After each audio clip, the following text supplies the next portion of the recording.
హైదరాబాద్ పాతబస్తీ గుల్జారా house సమీప భవనంలో జరిగిన అగ్ని ప్రమాదం ఒక గుణపాఠం లాంటిదని హైడ్రా కమిషనర్ రంగనాథ్ అన్నారు. ఈ ప్రమాదంలో 17 మంది చనిపోవడం బాధాకరమన్నారు. పురాతన భవనాల్లో అగ్ని ప్రమాద భద్రతా నిబంధనలు పాటించకపోవడం, తనిఖీ చేయకపోవడం వల్లే ఇంత పెద్ద ప్రమాదం జరిగిందన్నారు. అలాంటి భవనాల్లో నిర్మాణాన్ని ఇప్పటికిప్పుడు మార్పులు చేయడం సాధ్యం కాదంటున్న రంగనాథ్ యజమానులు తప్పకుండా తగిన జాగ్రత్తలు తీసుకోవాలని సూచిస్తున్నారు. ప్రభుత్వం త్వరలోనే అగ్ని ప్రమాదాల నివారణకు సంబంధించి ప్రత్యేక కార్యాచరణను సిద్ధం చేస్తోందని రంగనాథ్ వివరించారు.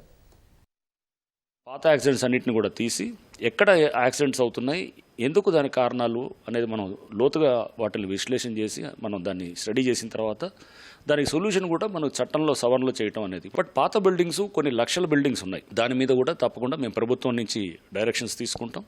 ప్రభుత్వం ఇచ్చినటువంటి మార్గదర్శకాలకు వాళ్ళకి అనుగుణంగా అక్కడ కూడా రేపు తప్పకుండా ఇవన్నీ కూడా చర్చకు వస్తాయి. ప్రభుత్వం దగ్గర కూడా మేము ఈ పాయింట్స్ అన్నిటిని కూడా రేస్ చేసి షూర్గా దీని మీద ఒక మంచి గైడ్లైన్స్ వచ్చేటట్టు విధంగా ఈ ఫైర్ యాక్సిడెంట్స్ దురదృష్టకరమైన కానీ కూడా దీని నుంచి మనం ఎంతో నేర్చుకోవాల్సిన అవసరం ఉంది. కాబట్టి these are all eye openers. మనకి చట్టపరంగా కూడా వివిధ పవర్స్ ద్వారా కూడా మాకు బలోపేతం అయ్యే విధంగా జరిగితే కనుక డెఫినెట్గా ఇంకా బెటర్ యాక్షన్ తీసుకోవడానికి అనేది గవర్నమెంట్కి వినవిస్తాం. ఇవన్నీ కూడా మనం అనుకుంటూ పలు రకాల యాక్సిడెంట్స్ అన్నింటినీ కూడా ప్రజలకు కూడా అవేర్నెస్ ద్వారా కూడా వాళ్ళని కూడా మనం చైతన్యపరుస్తుంటే కనుక డెఫినెట్గా ఇటువంటి సమస్యకి మనం ముందు దీన్ని ఇంకా బెటర్గా హ్యాండిల్ చేయొచ్చు అనేది మా భావన.